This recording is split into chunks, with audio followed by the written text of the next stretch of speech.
Hello guys, இந்த வீடியோல dungeon odyssey மேன்வாவோட 39வது எபிசோட எக்ஸ்பிளேஷன் தான் பார்க்க போறோம். மொத்தம் 38 எபிசோட எக்ஸ்பிளேஷன் பார்க்காதவங்க லிங்க் டிஸ்கிரிப்ஷன்ல கொடுத்துருக்கேன், போய் செக் பண்ணி பாருங்க. அதுக்கப்புறம் யாராச்சும் வீடியோக்கு லைக் பண்ணாம பாத்தீங்கன்னா மறக்காம லைக் போட்டு பாருங்க. அப்பதான் வீடியோ நிறைய பேர் ரெக்கமெண்ட் பண்ணும், எனக்கு வீடியோ போறதுக்கு ஒரு மோட்டிவேஷன் இருக்கும். போன சாப்டர்ஸ்ல அந்த பிங்கியும் வெளி செக்ஷன் நடக்கிற அந்த ஃபன்னை வந்து பார்த்திருப்போம். அதுக்கப்புறம் ஹீரோ வந்து கீழ் ஃப்ளோருக்கு போயிருக்கப்ப ஸ்ட்ராங்கான டஞ்சன் பேபிஸா பார்த்திருப்பான். அதுக்கப்புறம் என்ன நடந்துச்சு அப்படின்ட்டு இந்த வீடியோல பார்க்கலாம்.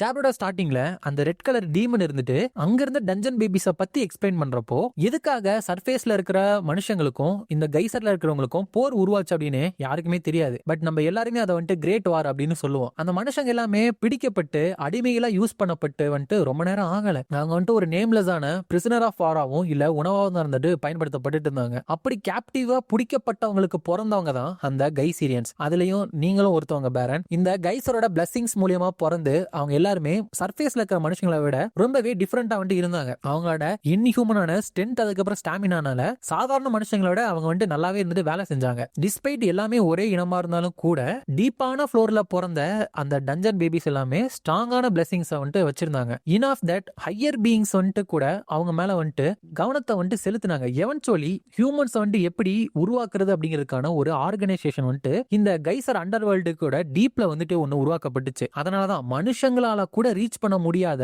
டீப்பர் ஃப்ளோர்ல கூட மனுஷங்க வந்தது காரணம் மனுஷங்களை உருவாக்குனாங்க. அப்படிங்கிறப்ப ஹீரோ வந்துட்டு சங்கன் சி டென்டக்கல் மதர் அதுதானே. அப்படிங்கிறப்ப அந்த ரெட் டீமன் உங்களுக்கு அவங்கள பத்தி தெரிஞ்சிருக்கு போல. அப்படிங்கிறப்ப ஹீரோ ஆஃப் கோர்ஸ் தெரியும், ஏன்னா அவங்கள்ட்ட இருந்தா நான் வந்திருக்கேன். அப்படிங்கிறப்ப அந்த ரெட் டீமன் இருந்துட்டு அந்த மனுஷங்க வந்துட்டு லோவர் ஃப்ளோர்ஸ கூட ஒழுங்கா ரீச் பண்ண முடியாதப்போ எப்படி அவங்களால இந்த பெரிய போர்ல வந்துட்டு ஜெயிக்க முடிஞ்சு? இந்த பெரிய போரை வந்துட்டு யார் முடிச்சு வச்சா? இந்த கைசரோட கிங்கா, நோபிள்ஸா, இல்ல மனுஷங்களோட ஒரு ஹீரோவா? அது வந்துட்டு இம்பார்ட்டன்ட் கிடையாது. இம்பார்ட்டன்ட் என்ன அப்படின்னா மத்தவங்க எல்லாருமே நினைச்சத விட இந்த கைசர் இருந்துட்டு இங்க இருந்த அந்த டஞ்சன் பேபி அதாவது கைசியன்ஸ் வந்துட்டு இன்னுமே நிறைய பிளஸ் பண்ண ஆரம்பிச்சது. ஹார்ஷான என்வரான்மெண்ட்ல அவங்க சர்வைவ் ஆகிறப்போ அவங்களோட பொட்டன்ஷியல் வந்துட்டு ரொம்பவே அதிகமா வளர ஆரம்பிச்சது. ஐ எம் ஷூர் இந்த கைசர்ல இருக்கிற பெரிய பெரிய ஆளுங்க எல்லாமே அதை பார்த்து பயப்பட ஆரம்பிச்சாங்க. அவங்க அப்படியே உட்காந்து அதை பார்த்துட்டே இருந்தாங்க அப்படின்னா கண்டிப்பா இந்த மனுஷங்களே ஒரு நாள் அவங்களை அழிச்சிருவாங்க அப்படின்னு அவங்களுக்கு புரிய வந்துச்சு. அதனாலதான் ஹையர் பீயிங்ஸ் இருந்துட்டு இந்த போர் முடிஞ்சிச்சு அப்படின்னு சொல்லிட்டு ஒரு எக்ஸ்கியூஸை பயன்படுத்தி கைசீரியன்ஸை வந்துட்டு மேல உலகத்துக்கு அமிச்சிடலாம் அப்படின்னு அனுப்பிச்சு வச்சாங்க. அவங்களோட பவரை இழந்துடக்கூடாது அப்படிங்கிறதுக்காக. ஏன்னா மனுஷங்க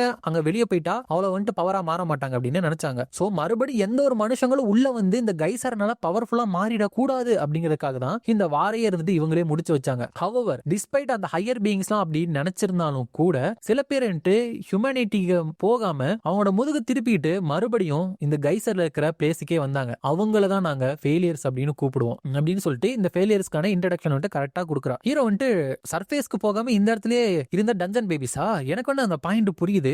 பட் இந்த அளவுக்கு இங்க லாங் டைம் இருந்ததுனால இந்த அளவுக்கு பவர் வந்துட்டு உங்களுக்கு கிடைச்சிருக்கா? இது இம்பாசிபிள். கண்டிப்பா வேற ஏதோ ஒரு விஷயம் இருக்கும் அப்படின்னு நினைச்சிட்டு எதுக்காக இப்ப இது எல்லாத்தையுமே என்கிட்ட சொல்லிட்டு இருக்க? நீங்க பிளாக் மர்ச்சன்ட்ஸுமே இந்த கைசரோட ஒரு ஆளுங்க தானே. நான் வந்துட்டு ஒரு கைசீரியனா இருக்கலாம், பட் நான் ஸ்டில் ஒரு மனுஷன் தான். பேசிக்கலி இந்த கைசரோட எனிமி தானே நானு அப்படின்னு கேக்குறப்ப அந்த ரெட் டீமன் இருந்துட்டு அது கொஞ்சம் டிஃபரெண்ட். நீங்க வந்துட்டு என்ன என்னவா பாக்குறீங்க அப்படின்னு கேக்குறப்ப ஹீரோ வந்துட்டு ஒரு டீமனா அப்படிங்கிறப்ப அவர்கிட்ட தட்ஸ் ரைட், ஹியூமனிட்டியோட ஒரு ஹோல்டு ஃப்ரெண்டு தான் நாங்க டீமன். டெக்னிக்கலா நாங்க இந்த கைசரை சேர்ந்த உயிரினங்கள் கிடையாது. அப்படிங்கிறப்ப அந்த லீடர் வந்துட்டு இட் சீம்ஸ் நீங்க வந்துட்டு எங்களுக்காக இன்ட்ரோடக்ஷன் வந்துட்டு பண்ணிட்டீங்க போல. வெல் ஃபைன், நாங்களுமே இதை வந்துட்டு எக்ஸ்பிளைன் பண்ண தான் போறேன். என்ன வந்துட்டு நான் ஃபர்ஸ்ட் இன்ட்ரோடியூஸ் பண்ணிக்கிறேன். என்னோட பேர் வந்துட்டு லீ பியூரம். நான் தான் இந்த ஃபெயிலியர்ஸ் அப்படிங்கிற மர்சனரி குரூப்போட கேப்டன். அதுக்கப்புறம் இதுதான் ஹேஜின், அதுக்கப்புறம் யூஜின். இவங்க தான் எங்களோட சப்போர்ட்ஸ். அப்படிங்கிறப்ப அந்த ஹேஜின் இருந்துட்டு நீங்க பாக்குறதுக்கு அப்படியே என்னோட கேப்டன் மாதிரியே இருக்கீங்க, ஒரு கேப்டன் மாதிரி மார்வே சப்போர்ட் இருக்கிற பீஸ்டா அப்படின்னு கேக்குறா. அப்புறம் அந்த கேப்டன் வந்துட்டு இதுதான் ஜூவான், அதுக்கப்புறம் சூயாங். அவங்க தான் எங்களோட மெயின் டேமேஜ் டீலர், அதுக்கப்புறம் எங்களோட ஸ்கவுட். அப்படிங்கிறப்ப அந்த சூயாங் அப்படிங்கிற பொண்ணு இருந்துட்டு இவங்களோட வாய்ஸுமே இருந்துட்டு சிமிலரா இருந்தா நான் கொஞ்சம் சந்தேகப்பட்டிருப்பேன், ஏன்னா அந்த அளவுக்கு ஒரே மாதிரி தான் இருக்காங்க. அப்படிங்கிறப்ப அந்த பியூரம் இருந்துட்டு எங்களோட ஸ்கில்ல வந்துட்டு நாங்க ப்ரூவ் பண்ணிட்டோம். சோ மிஷன்ல வந்துட்டு என்ன நடக்கும் அப்படின்னு சொல்லிட்டு நீங்க கவலைப்பட தேவையே இல்லை. அப்படிங்கிறப்ப ஹீரோ வந்துட்டு நீங்க உண்மையுமே மனுஷங்க தான், சோ எதுக்காக நீங்க வந்துட்டு சர்ஃபேஸ்க்கு போறத வந்துட்டு கிவ் அப் பண்ணீங்க அப்படின்னு கேக்குறப்ப பியூரம் இருந்துட்டு நம்மள வந்துட்டு இங்க பிணை கைதிகளா புடிச்சு வச்சுட்டு அதுக்கப்புறம் ரிலீஸ் பண்ணப்போ இந்த இடத்துல எப்படி சிச்சுவேஷன் இருந்துச்சு அப்படின்னு உனக்கு நல்லா தெரியும்னு நினைக்கிறேன். அப்படிங்கிறப்ப ஹீரோ வந்துட்டு எனக்கு அதெல்லாம் ஞாபகமே இல்ல. அப்படிங்கிறப்ப are you serious? That's strange. அந்த கெட்ட கனவுகளை மறக்கிறது அப்படிங்கிறது இம்பாசிபிள் ஆச்சு. வெல் இட்ஸ் ஃபைன், கைசர் வந்துட்டு மெமரி லாஸ் காமன் தான். நான் வந்துட்டு உனக்கு சொல்றேன், இந்த கைசர் வந்துட்டு ஒரு செலிப்ரேஷனே வந்துட்டு வச்சானுங்க. ஏன்னா அவங்களுக்கு வந்துட்டு இது ஒரு ஹார்வெஸ்ட் ஃபெஸ்டிவல் மாதிரி இருந்துச்சு. ஏன்னா 10,000கணக்கான ஹியூமன்ஸ் வந்துட்டு ஒரே நேரத்துல ஃபோர்ஸ் பண்ணி ஃப்ரீ பண்ணப்பட்டாங்க. சோ இது எல்லாமே மத்த கைசர்ல இருக்கிற பீயிங்ஸ் வந்துட்டு பார்த்து என்ன நினைக்கும்? அதுங்களுக்கு வந்துட்டு சாப்பாடு கிடைச்சிருக்கு தான் நினைக்கும். சோ இந்த லேப்ரேஷன்ல இருந்து விடுவிக்கப்பட்ட உடனேமே நிறைய பேர் வந்துட்டு மான்ஸ்டர்ஸ்க்கு வந்துட்டு சாப்பாடா மாற ஆரம்பிச்சாங்க. நாங்க வந்துட்டு அந்த கைசரோட லேப்ரின்ஸ்குள்ளேயே வாழ்ந்துட்டு இருந்ததுனால அந்த சிச்சுவேஷன் வந்துட்டு எங்களால புரிஞ்சுக்க புரிஞ்சுக்கவே முடியல. இந்த மாதிரி மத்தவங்க இறக்கறத பார்த்துமே கூட எதுக்காக நாங்க வந்துட்டு அவ்வளோ எஃபர்ட் போட்டு கரெக்டா ஒரு இடம் இருக்கா இல்லையானே தெரியாம அந்த இடத்துக்கு போகிறதுக்கு வந்துட்டு நாங்க ட்ரை பண்ணணும். உண்மையிலே சர்ஃபேஸ் அப்படிங்கிறது இருக்கா? ஒரு ஓப்பன் சீலிங், ஒரு நீல கலர் வானம், மிதக்கிற மேகம், எரிஞ்சிட்டு இருக்கிற சன்னு, எண்ணிலடங்கான நட்சத்திரம், காத்தடிக்கிற ஒரு பிளேன்ஸ், முடிவில்லா ஓஷன், இது எல்லாமே உண்மையாலுமே இருந்துச்சு அப்படின்னாலும் அது எல்லாமே எங்கள்கிட்ட இருக்க ஒரே ஒரு லைஃபை கேம்பிள் பண்ணி போய் பார்க்குற அளவுக்கு ஒர்த்தான ஒரு விஷயமா? நாங்க வந்துட்டு உண்மையாலுமே சர்ஃபேஸ்க்கு போற ஜேர்னில ஒரு ஃபெயிலியரை சந்திச்சுட்டு இங்க வந்தோமா அப்படின்னு கேட்டீங்கன்னா கிடையாது. நாங்க ஆக்சுவலா அந்த ஜேர்னியை தொடங்க கூட இல்ல. நாங்க வந்துட்டு அதை கேவ் அப் பண்ணது காரணம் நாங்க வந்துட்டு சர்வே வாங்கணும் அப்படிங்கிறதுக்காக. அப்படிங்கிறப்ப அந்த நேரத்துல பியூரமெண்ட் என்ன சொல்லியிருக்கேன் அப்படின்னா, நமக்கு ஒரு பாரடைஸ் இருக்கா இல்லையா அப்படின்னு கரெக்டா தெரியல, அதுக்காக பே பண்ண வேண்டிய பிரைஸ் அப்படிங்கிறது நம்மளோட உயிர் அப்படின்னா இந்த கைசரோட கடைசி முடிவு வரைக்கும் போயிட்டு எங்க நமக்கு நம்பிக்கை கிடைக்குது அப்படின்னு சொல்லிட்டு பார்ப்போம். நாம இருந்துட்டு அந்த வாமான சன்னையும் ஃப்ரெஷ் ஏரையும் மனுஷங்களோட லாஃப்டரையும் ஷேடோஸ், டஸ்ட், அதுக்கப்புறம் மோசமான ஸ்கிரீன்ஸ் அப்படின்னு சொல்லிட்டு அதை வச்சு ரீப்ளேஸ் பண்ணுவோம். நம்ம வந்துட்டு இந்த டார்க்னஸ்ல சர்வைவ் ஆகும், நமக்கு வந்துட்டு பாரடைஸே கிடையாது அப்படின்னு சொல்லியிருப்பான். அதெல்லாம் சொல்லிட்டு நாங்க வந்துட்டு சர்ஃபேஸ் இருக்கு அப்படிங்கிற ஒரு விஷயத்தையே வந்துட்டு டினை பண்ணோம். நாங்க வந்துட்டு எங்களோட பழைய லேப்ரின்த் ஓனர் கிட்ட போயிட்டு எங்களை திருப்பி எடுத்துக்க சொல்லி கெஞ்சோம். அவங்க வந்துட்டு அது எங்களோட விசுவாசம் அப்படின்னு நினைச்சிட்டு எங்களை வந்துட்டு திருப்பி சேர்த்துக்கிட்டாங்க.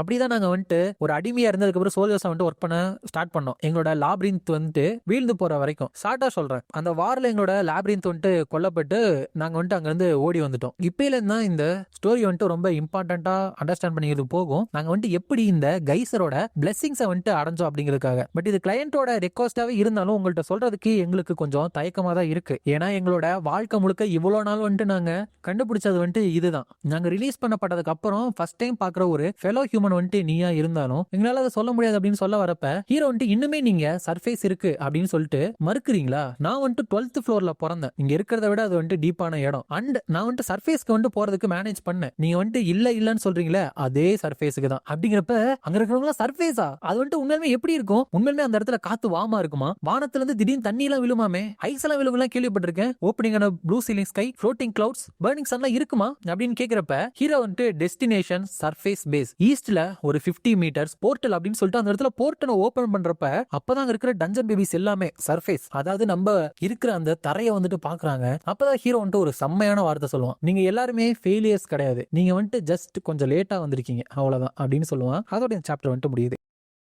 நெக்ஸ்ட் சாப்டர்ல அந்த ஹேஜின் இருந்துட்டு இங்க பாரு, இந்த என்டையர் வேர்ல்டே ரொம்ப பிரைட்டா இருக்கு, மேல ஒரு ப்ளூ கலர்ல சீலிங் கூட இருக்கு அப்படிங்கிறப்ப யூஜின் இருந்துட்டு ஆமா அது ரொம்ப சூப்பர் ஹைட்டா இருக்குல்ல அப்படிங்கிறப்ப அந்த ஷூயாங் இருந்துட்டு இந்த இடத்துல இருக்கிற காத்த வந்து நான் சுவாச்சேன் அப்படின்னா எனக்கு இருமல் வரல அப்படிங்கிறப்ப அந்த ஜூங்வான்னு இருந்துட்டு ஆமா இங்க இருக்கிற ஏர் வந்து இவ்வளவு கிளியரா இருக்கும் அப்படின்னு சொல்லிட்டு நான் நினைச்ச கூட பாக்கல அப்படின்னு சொல்லிட்டு இருக்கிறப்ப ஹீரோ வந்து அந்த ரெட்டி மனை பார்த்து நீயும் ஏன் வெளியே வரக்கூடாது அப்படிங்கிறப்ப எனக்கும் ஒரு ஆசை தான், பட் என்னோட ஒர்க் பிளேஸ் வந்து என்னால விட முடியாது அப்படிங்கிறப்ப ஹீரோ வந்துட்டு சாரி இந்த பிளான்ல வந்து இப்படி ஒரு செட் பேக் வந்துட்டு பண்ணிட்டேன் அப்படிங்கிறப்ப அந்த ரெட்டி மணி வந்து இட்ஸ் ஓகே, எப்பவுமே இந்த மாதிரி விஷயங்கள் ஏதாச்சும் ஒன்று நடக்குமா அப்படின்னு சொல்லிட்டு பிசினஸ் வந்துட்டு கொஞ்சம் லாங்கா தான் வந்துட்டு நாங்க ப்ரிப்பேரே பண்ணுவோம் அப்படிங்கிறப்ப அந்த பியூரம் இருந்துட்டு என்னோட இனம் வந்துட்டு சர்ஃபேஸ்ல இருந்து திரும்பி இந்த கைசருக்கு வராங்க அப்படின்னு சொல்லி நான் கேள்விப்பட்டும் கூட இப்படி ஒரு சர்ஃபேஸ் இருக்கா அப்படின்னு சொல்லிட்டு நான் நம்பணுமா அப்படின்னு யோசிச்சேன். பட் இந்த மாதிரி இருக்கும் அப்படின்னு சொல்லிட்டு நான் நினைச்சே பார்க்கல. கைசரை விட கொஞ்சம் பெட்டரா இருக்கும் அப்படின்னு நினைச்சேன். பட் உண்மையுமே இது ஒரு கிரேட்டான எக்ஸ்பீரியன்ஸ், ரொம்ப நன்றி அப்படிங்கிறப்ப ஹீரோ வந்துட்டு நீங்க வந்துட்டு சர்ஃபேஸே இல்ல அப்படின்னு சொல்லிட்டு தெரியாம இருந்தனாலதான் இதை வந்துட்டு நான் காமிக்கணும் அப்படின்னு ஆசைப்பட்டேன். பிளஸ் உங்களோட ஸ்கில் லெவலை வச்சு நீங்க எப்பவோ வந்துட்டு இந்த சர்ஃபேஸ் வந்துட்டு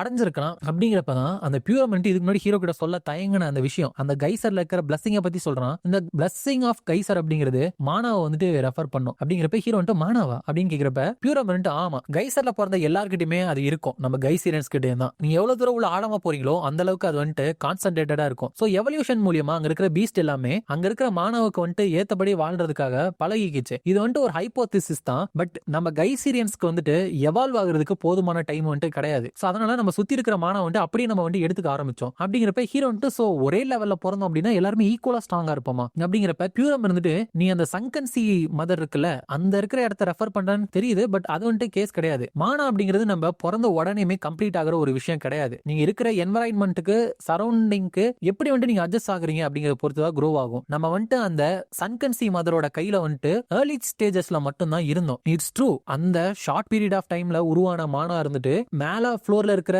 கைசீரனுக்கும் டீப்பர் ஃப்ளோர்ல இருக்கிற கைசீரனுக்கும் இடையில ஒரு பவர் கேப்பை வந்து கிரியேட் பண்ணுது. ஹவவர் அது வந்து நமக்கு ஒரு பிசிக்கல் ரீஇன்ஃபோர்ஸ்மெண்டா தான் இருக்குமே தவிர அங்க உருவான மானா இருந்துட்டு அவ்வளவு எஃபிஷியன்டா இருக்காது. கைசர்ல இருக்கிற மத்த எல்லா உயிரினங்களுமே மானாவை எப்படி யூஸ் பண்ண தெரியும் அப்படின்னு சொல்லிட்டு பிறக்கும் போதே தெரியும். அது வந்து அவங்களுக்கு ஒரு மூச்சு விடுற விஷயம் மாதிரி. அதனாலதான் லாப்ரின்த்தோட சபார்டினேட்ஸ் எல்லாருமே உனக்குலாம் எப்படி மானாவை யூஸ் பண்றது அப்படின்னு தெரியாதுன்னு நினைச்சிட்டு இருக்காங்க. ஹவவர் நான் வந்துட்டு அந்த கைசரோட பிளஸிங் மானாவை வந்து எப்படி யூஸ் பண்றது அப்படின்னு சொல்லிட்டு நான் சொல்லி தரேன். நீ வந்துட்டு ஒரு பெரிய டிஃபரன்ஸ் அளவுல ஸ்ட்ராங்கா மாறுவ அப்படின்னு சொல்றான். அதுக்கப்புறம் அந்த ஹேஜின் வந்துட்டு எதுக்கு திடீர்னு ஃபைட் பண்றானுங்க, இந்த இடத்துல பீஸ்ட் எல்லாம் வந்துட்டு அதை பார்த்து வந்துடாதா அப்படிங்கிறப்ப யூஜின் வந்துட்டு இந்த பாரடைஸ்ல பீஸ்டே கிடையாது அப்படிங்கிறப்ப அப்ப மத்த மனுஷங்களாம் வந்துட மாட்டாங்களா அப்படிங்கிறப்ப இது வந்துட்டு ஒரு பிரைவேட் ப்ராப்பர்ட்டியா அப்படிங்கிறப்ப அப்படின்னா என்னது அப்படின்னு கேட்கிறப்ப அந்த யூஜின் வந்துட்டு எனக்கே தெரியாது அப்படின்னு சொல்றா. ஏன்னா இவங்க ரெண்டு பேரும் சண்டை தான் போட போறாங்க. அந்த பியூரம் இருந்துட்டு நம்ம கண்டிப்பா இதை பண்ணியே ஆகணுமா அப்படிங்கிறப்ப ஹீரோ வந்துட்டு நீ தான் என்னை விட ஸ்ட்ராங்கா இருக்கிறதா சொன்னேன். ஐயோசியும் இந்த கைசரா அதுக்கப்புறம் மானா ஏதோ ஒண்ணு அதை வந்துட்டு ஸ்பெல்லுக்காக யூஸ் பண்ணுவோம்ல, அதை வந்துட்டு நான் கண்ணால பாக்குற வரைக்கும் என்னால அதை கண்டிப்பா நம்ப முடியாது அப்படிங்கிறப்ப பியூரம் இருந்துட்டு ஆல் ரைட் அப்படின்னா நீ வந்துட்டு உங்ககிட்ட இருக்கிற எல்லாத்தையுமே யூஸ் பண்ணி சண்டை போடணும் அப்படிங்கிறப்ப ஹீரோ வந்துட்டு அதை வந்துட்டு நான் தான் சூஸ் பண்ணும். ஆஃப்டர் ஆல் என்னோட ஃபியூச்சர் டீச்சரை வந்துட்டு நான் கொல்றதுக்கு ஆசைப்படல அப்படிங்கிறப்ப அந்த பியூரம் இருந்துட்டு அது வந்துட்டு போறதுக்கு எந்த ஒரு இடமே இல்லாத டிஸ்பர்ஸ் ஆகிற மானா வந்துட்டு டிடெக்ட் பண்றது அப்படிங்கிறது ஒரு பெரிய விஷயம் கிடையாது. உன்னை இப்ப சுத்தி அந்த க்ளோ ஆகுதுல அது எல்லாமே ஸ்கேட்டரிங் மானா தான். ஒரு அப்பர் ஃப்ளோர் கைசீரனால கூட இதை பண்ண முடியாது. நீ வந்துட்டு கீழே போக போக உன்னை சுத்தி வர இந்த வெளிச்சம் வந்துட்டு திக்கர் ஆகிட்டே இருக்கும் அப்படிங்கிறப்ப அதே மாதிரி தான் ஹீரோ வந்துட்டு ரொம்பவே திக்கான அந்த அவனை சுத்தி இருக்கிற அந்த பவரை வந்துட்டு ரிலீஸ் பண்றான், அதாவது மானாவை. ஓ இதுதான் 12th ஃப்ளோர்ல இருக்கிறவங்களோட பவரா, அமேசிங், நான் நினைச்சதை விட இது பெட்டரா இருக்கு அப்படிங்கிறப்ப ஹீரோ வந்துட்டு ஸ்டில் நான் வந்துட்டு தோக்கடிக்க முடியாதுன்னு நினைக்கிறேன் அப்படின்னு சொல்லி முடிக்கிறதுக்குள்ளேயே அந்த பியூரம் இருந்துட்டு பட் இதனால எதுவுமே ஒன்னும் மாற போறது கிடையாது, உன்னால எனக்கு எதிராக ஜெயிக்க முடியாது அப்படிங்கிறப்ப ஹீரோ வந்துட்டு பயங்கர வேகத்துல வந்துட்டு அந்த பியூரம் அட்டாக் பண்ண வரான். ஆனா அவன் வந்துட்டு ஒரு கோடாரிய வச்சு நம்ம ஹீரோட ஸ்வாட தடுத்து அப்படியே அவனை பின்னாடி தள்ளி விட்டாரான். சிம்பிளி மேனா வந்துட்டு ஒருத்தவங்கள்ட்ட இருக்கு அப்படின்னா அது அவங்களோட பிசிக்கோட ஸ்ட்ரென்த்தை மட்டும் தான் அதிகரிக்கும், பட் அதோட எஃபெக்ட் அப்படிங்கிறது ரொம்ப கம்மியா இருக்கும். உன்னோட உடம்புக்குள்ள இருக்கிற மானா வந்துட்டு எப்படி கண்ட்ரோல் பண்றது அப்படின்னு சொல்லிட்டு ஃபோக்கஸ் பண்ண ஆரம்பிச்சு அப்படின்னா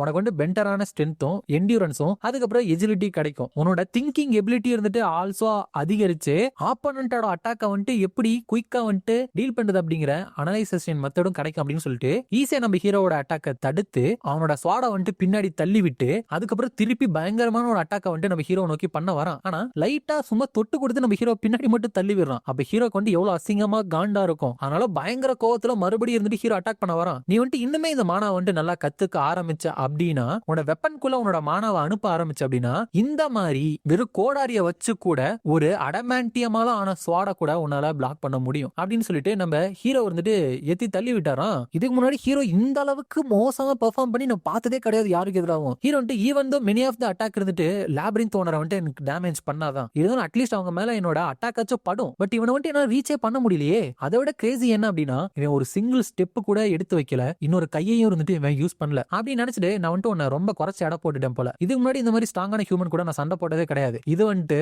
ஃபுல் பவர்ல வந்துட்டு சண்டை போறதுக்கான நேரம் அப்படின்னு சொல்லிட்டு அவனோட பாராசைட்டை யூஸ் பண்ணி பயங்கர வேகத்துல வரப்ப அந்த பியூரம் இருந்துட்டு அவனோட பாராசைட்டை யூஸ் பண்ணிட்டு இந்த மானா ட்ரைனிங்ல நான் வந்துட்டு பாராசைட்டோட யூஸை வந்துட்டு அலோவ் பண்ண மாட்டேன் அப்படின்னு சொல்லிட்டு அவனோட பாராசைட்டை வச்சு அப்படியே நம்ம ஹீரோ வந்துட்டு பிடிக்க போறான். இதோட அந்த சாப்டர் வந்துட்டு முடியுது. இந்த வீடியோ பிடிச்சிருந்தா மறக்காம லைக், ஷேர் அண்ட் சப்ஸ்கிரைப் பண்ணிருங்க. உங்களை நான் அடுத்த வீடியோல பாக்குறேன்.